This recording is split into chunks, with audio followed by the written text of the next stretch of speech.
Mainland in general. King JB, obviously. What I'm here to do is kind of preview UFC 137. It's the Saturday night, tomorrow night. It's been quite a while since I made a video, but I am back now. I had a few things I had to take care of, but I'm back. So for everybody still supporting MMA Kingdom, definitely appreciate it. As usual, you know how it goes. UFC 137, man, is definitely an event that was supposed to be way better than what it is. Still a very solid event. I'm very happy with the way the event, ended up being in terms of the card. Eventually, originally Dennis Seaver was supposed to face Sam Stout. Stout pulled out, but I think we got a better fight in Donald Cerrone, no question. Diaz obviously was supposed to originally fight GSP, but I'm one of the people that do not believe that Nick Diaz necessarily deserved a title shot. So I think he should have to go through BJ Penn, and I don't think he's going to. But we'll get to that a little bit later. So all in all, this card, we ended up getting Condit and GSP that ended up having to be pulled from the card. But it's all good. I still think that in general we got a hell of a card. Uh, obviously. Tyson Griffin, I do want to make a note that he did not make weight at the weigh-ins tonight. So it will end up being a catchweight fight with him and Tyson Palazewski. But I think it's still going to be good. I think the catchweight's 148 pounds. Tyson was 3 pounds over. All right, getting into the preliminary card on Facebook. We got Dustin Jacoby and Clifford Starks. I'm just gonna quickly go through the prelims, and I'll get more in detail with the main card. I got Dustin Jacoby winning this fight, probably by a decision. Chris Camozzi in the middleweight division against Francis Clermont. I got Chris Camozzi winning this fight by decision. Ramsey Nijum, big fan of Ramsey. Obviously, as a guest on MMA Affiliates Radio, I really appreciate his work. But he's going to be fighting Danny Downs. Most of us remember Danny Downs had a really good performance in his last fight. I actually think he's going to win this fight by TKO. I love Ramsey, but he just doesn't have the experience to get out there. I think Danny is just a tough little dude, man. I think he's going to win this fight. Brandon Vera and Elliot Marshall. I'm real happy to see Brandon Vera back. A lot of people talk bad about Brandon Vera, and I admit that he was overrated for a long time, but I still like the way Brandon Vera does try to bring it. He's an exciting fighter to watch at times, so I'm definitely glad to see that Brandon Vera is back. He's fighting Elliot Marshall. This is in the light heavyweight division, as you know. I think Brandon Vera is going to pull a decision win here. It definitely should be good. It's good to see him back. I want to see Vera get another shot at Thiago Silva. I would love to see that fight be remade after this once Silva comes back from his suspension, which I believe should be in January. Okay, moving on to the Spike TV card. We got Tyson Griffin, in there with Bart Palazewski.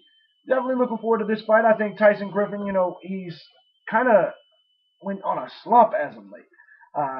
We've seen some shit with Tyson Griffin. At one point, I think, a couple years back, a lot of us thought Tyson Griffin had the potential to be a lightweight champion. Unfortunately, we didn't see that. Bart Palazewski, he's made a name for himself over in the WEC. He's definitely got the potential to win this fight. Bart could pull what we would call the upset of the night out, but I got Tyson Griffin going ahead and taking a decision win. We got Dennis Seaver and Seaver, however the hell you pronounce his name, in the lightweight fight against Donald Cerrone. This definitely has potential to be fight of the night. I don't see how anyone can think that any other fight, other than maybe Diaz Penn, can top this fight. But I got to go with Cerrone by submission. Cerrone has a tendency to submit a lot of his opponents. Seaver has been tapped out 4 or 5 times. I think it's 4 times. So he can also be submitted. The potential of it going to the decision, to the judges is possible. But either way, Donald Cerrone, in my opinion, is one of the most underrated lightweights in the business. I have him in my top 10 lightweights. A lot of you guys do not. But, to each its own. But Donald Cerrone, I think, is definitely a primetime player. Him and Ben Henderson are 2 guys that I pretty much thought was going to come from the WEC and put on good performances in the UFC. So I really think that with this win, Cerrone will be in a lot of you guys' top 10s. For you haters out there, I'm sure you guys are still bashing because a lot of you guys bash the WEC guys, but Cerrone's definitely a top talent at 155.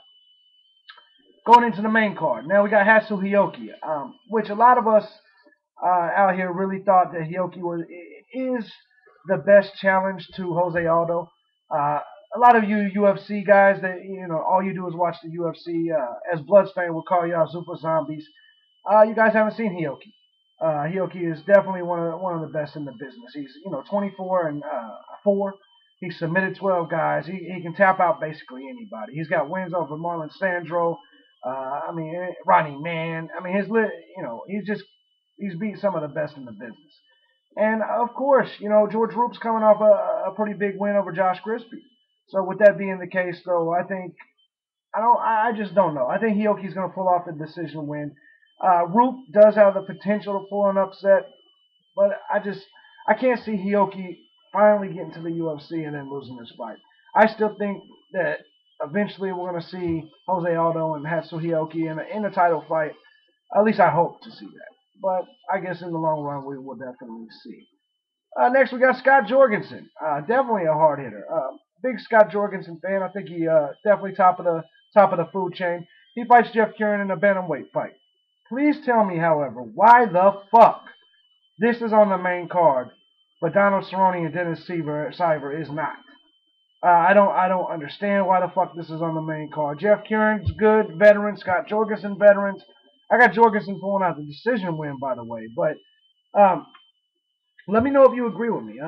Cerrone and Siver should have been on this fucking card, not this. I understand they're trying to sell the pay-per-view with the Spike, the Spike prelims, but Jesus Christ, when are you gonna get Cerrone on the actual pay-per-view? And I think Seaver's last fight he wasn't even on the pay-per-view. I don't understand what the fuck's going on with this. But it is what it is. Moving into the bottom three, the main three fights of the card, we got Mirko Cro Cop making his return against Big Country Roy Nelson. Now, when I say this, I understand I'm probably going to get hated on by the masses.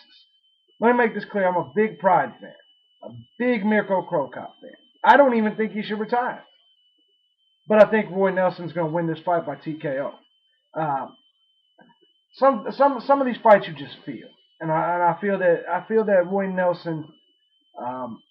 Listen, we all think that Cro Cop can knock out anybody, but let's be honest here. Junior Dos Santos couldn't knock out Roy Nelson, so logic says Mirko Cro Cop knocking him out seems like probably not going to happen. But as of late, we have seen Mirko Cro Cop be dropped. I'm not a big Brendan Schaub guy, and I kind of use mathematics here. Roy Nelson fucked up Brendan Schaub. Bottom line, knocked him cold. Brendan Schaub knocked out Mirko Cro Cop. Any questions? Roy Nelson by TKO. Chet Congo against my boy from here in Indianapolis, Matt Mitrione. And I know my whole city's going to hate me for this, but I got Chet Congo with the knockout. TKO win it. Listen, I love Matt Mitrione. I'm a New York Giants fan. He used to play for my Giants. Obviously, I cover MMA here in Indianapolis. I'm a huge fan of the LFC, where he comes from.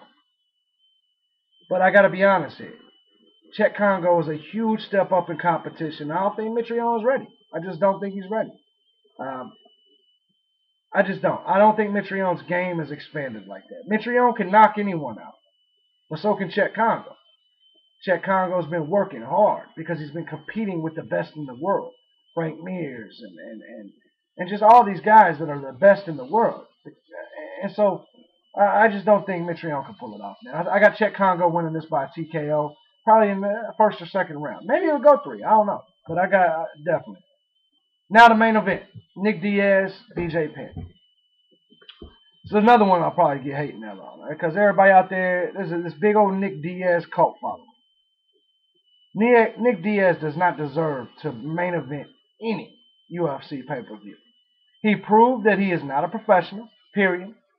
And I'm sorry, he's what, 5-6 or 6-5 in the UFC? And now all of a sudden you guys think he's going to beat BJ Penn? Are you fucking kidding me? Maybe because of his reach, that's possible, but let's be honest here, man. BJ Penn is on a way different level than Nick Diaz. I don't give a shit if he's won 29 in a row. Nick Diaz, and I laugh because I know Dana White at the press conference wanted to say this, but he just couldn't because he's got to hype up a fight. The difference between Nick Diaz winning 9 in a row and GSP winning 9 in a row is the competition. Nick Diaz's biggest win was against who? Paul Daly. GSP has beaten the best of the best of the best each time he's defended this title, including BJ Penn. I think twice. The bottom line of it is, man, Nick Diaz is going to find out right now he does not belong. And what I hope Dana White does, and it's just because I can't stand when somebody takes a chance, an opportunity, and they blow it. I hope Nick Diaz ends up in Bellator or back in Strikeforce at the end of this fight. I know y'all gonna hate on that. It is what it is. I don't really give a fuck. Truth of it is Nick Diaz does not appreciate where he is at right now. And I know 100 fighters right now that would kill to be in that spot. I mean, 1,000 fighters easily. That's all I do is talk to fighters all day and all night. Okay, maybe not all night, but the bottom line is, Nick Diaz doesn't appreciate the shit, and so for that, I have no choice but to root against him. No, I don't want to see Nick Diaz GSP. I want to see BJ Penn GSP or Condit GSP. I don't care. Nick Diaz doesn't belong there. Period. I know y'all disagree, but it's all right. I got BJ Penn winning this fight by decision. I'm rooting for him. Big ups to BJ Penn. I think he's going to take it. But with that being said, that's my predictions. You know what I'm saying? I think we're going to have a great card, though. UFC 138 is going to suck. But that's all right. 139 is going to be a bitch. It's going to be great shit, and so is 140 and 141. So it is what it is. But anyway, big ups to everybody out there. Make sure y'all check it out. www.themmakingdom.com. Check out MMA Affiliates Radio on Blog Talk Radio. We are about to change networks, by the way. I'll get to that a little bit later. But I appreciate all the supporters out there. All y'all haters too, man. I love y'all too, man. Keep with the shit. All y'all do is get me views and me listens. I don't give a fuck. But big shout outs to Jason London. Everybody out there that's been riding with us. Make sure y'all check out the new management label, man. I'm telling you, man, right now, we're doing it real big in the sport of MMA. Love y'all, man. Love this sport. I'm out of here. Love y'all.